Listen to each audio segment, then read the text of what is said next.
We're at Triple Edge Studios from Games Global on the yacht. First interview of the day, guys. We're with Paul with Triple Edge Studios. Can you let us know a bit about yourself? Yeah, I'm Paul Rowland. I'm a mathematician turned game designer at Triple Edge Studios. I've worked there for 7 years, 7 great years. Mm-hmm. We believe that we build great games in a smarter way there. And I think we have outdone ourselves plenty of times over and over again. King Millions being our latest and greatest. All right, our latest and greatest. Sounds good. I think we're going to have a little look at the slot while we just talk about what's going on within Triple Edge Studios right now. So it's called King Millions. Oh, yeah. So King Millions is our new progressive jackpot. So I'm not sure if you played Fire and Roses. We did. Yeah. Okay, so this is King Millions on top of Fire and Roses. So Fire and Roses, you get all the latest and greatest, but now you're eligible for the King Millions progressive. Mm-hmm. So the King Millions hits every about 450 spins. Okay. You'll see when you land wilds. Let's see if we can land a wild here. Mm-hmm. Well, we're not going to do it while everyone's looking, but now it's going to be when shy. you land a wild, there's a overlay gem that you collect into the pot. Okay. And then that gives you a chance to win the King Millions progressive. Mm-hmm. And then there's also, there we go. So you got King Rich coming out there. Yeah. Love the animations. Yeah. It's awesome. And it's the same I see as the other game where the Jolly Joker. Yes. where the multi right, the pot goes off. And, our Rising exactly. Reward jackpots here. Mm-hmm. So these will also grow with the player, but these are personal, so they're not community or group. Okay. But let me show you some King Millions action.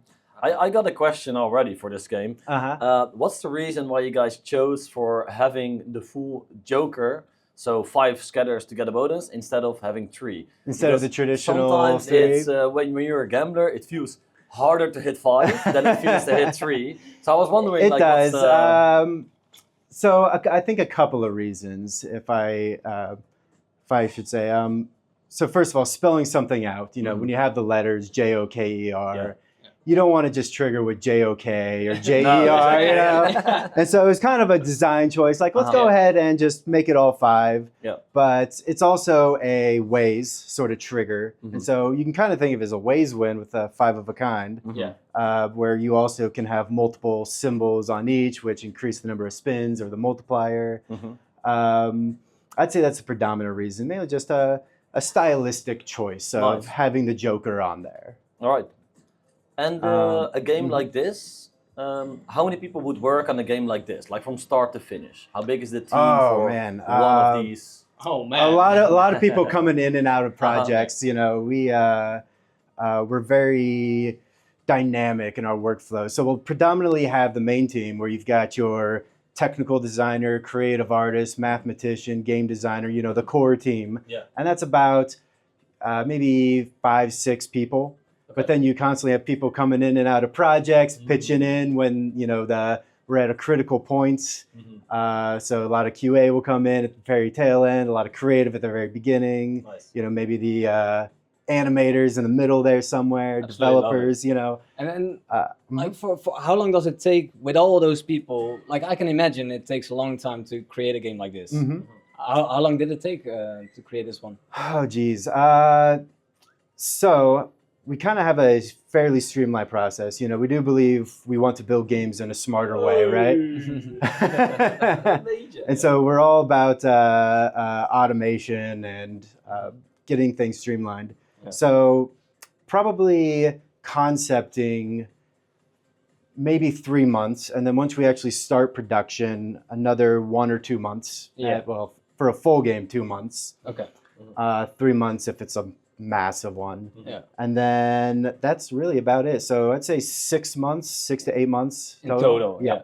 But Paul, this is not the only game you're working on. No, because at the side never, you're working on, how many more games? Yeah, so generally anybody in our team is working on up to 2 or 3 games at a time. Sometimes, 2 or 3 games at a time. Usually they're the lead on something, but they're always pitching in on this or that. Sometimes they're just working on special projects on the side, not even on a game, you know, just helping streamline the process. In my opinion, I always compare it with reading books. Like then you're some sort of reading 3 books at the same time. Kind of. Is it like that? A little bit, yeah. So, you know, you can concentrate on more than one thing at a time, you know, but generally, if you're on a game, at least for that day, you want to be on that game. You know? I can imagine. keep your mind space in there, you don't want to read one page and then another page and exactly. another page. Yeah, exactly. Doesn't always work out that way, but you know, we try to allow people to focus on a singular project. But you know, everyone gets their turn being the lead on something where it's, you know, I am the artist on this. I'm responsible for this, right? Yeah. And we do believe in that, taking responsibility, and so that's very, very important in my opinion. Our whole teams will put their heart and soul into these games. It's really amazing. You can see it and feel it as well. Yeah. Also. And what do you think is the major success point in these types of games, in the Joker series? In the Joker series, I would say probably the theme is the biggest draw. So King Millions plays in this nice. It's kind of its own theme. But for the Joker series, with Fire and Roses, just the classic kind of circusy fire. It has a lot of energy. And if you ever play it, you'll notice that like things are happening all the time. Let me get back to the game here. What I like about these games as well is like the base game is always doing something. Like, there's always something happening. Even if you got do not something hit. collecting on here, you're increasing your multiplier. Now you're collecting King Millions coins. Yeah. There's always something happening. And a progressive jackpot that's going up and up and up. Yeah. Yeah. And what I love about these games with these rising rewards style jackpots is, check this out. You know, you've increased these jackpots so much. Even this free spin multiplier is one of them. And does it stay at 10x? Yeah. Look what happens when I change my bet. I could even change it to max bet, and all of them. Well, they scaled these ones, but the amount you increased stayed, right? And so, you know, when you change your bet, you don't have to worry about it like, oh, it's resetting. You know, I spent all this time investing in a $1 bet. This generates another question in my head. Like, can you build this one up then on like the lowest bet and then play it on? Absolutely. Is there like a does that have like a big effect on it? Like, is the RTP? The RTP is constant. Okay. Right. So there's some things happening behind the scenes that help balance everything. There are things happening behind the scenes that kind of help balance it out. But the RTP is constant, so you're free to change your bet however you want. Yeah. So I know I like to bet a little small, build it up, and then go for those bigger wins. Yeah, exactly. When the potential is completely there. Right. I got a question. It's a bit of a different question, but when you make a slot like this, do you think about, for example, this slot is made for grown-ups between 18 and 24, between 24 years old and 30? From what country? Is there anything you think about when you create a slot like this, or is it like, I just want to make an awesome slot that fits everyone? Because that usually you try to focus on like a group of people, like a demographic, instead of like everyone. So how does that go for you guys? So as far as types of people, no, not so much. But generally, sometimes countries. So that sort of demographic, yes. But no, we don't like target women or men or age groups or anything like that. But you know, if like, oh, you know, Brazil's coming online, let's make a game for Brazil, right? Or Canada or something like that, you know. Yeah, we have it now in the Netherlands, so, and in the UK as well. There's, for example, there's no bonus buys, there's no auto spins. So there's a lot of factors that get into creating a game, because in some countries you can just buy, you can fast spin, you can. So there's so much differences between that. With a lot of those things, so like feature buy, or maybe there's a lot of different features of the game that are either enabled or disabled depending on which market it's shipped to. Okay. So feature buy, we have a lot of games with feature buy, but if it's going to a market that doesn't allow it, then we just will remove the button and it won't be available. We have the same game, but then no exactly. Feature buy. Okay. So you don't have to worry about, you know, getting rid of a market just because you want a feature buy, you know, just disable it. Does the math change a lot then as well? No, the math won't change per market. Okay. No. Okay. So we generally like to create great games for everybody.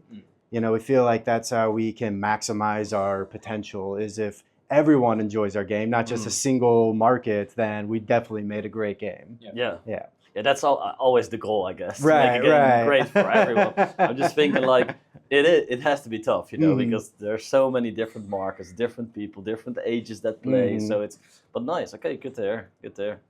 Yeah, and I think there's some talk about, you know, targeting the younger generation, kind of getting them in, but I think they're gonna love the slots that are there anyways, you know.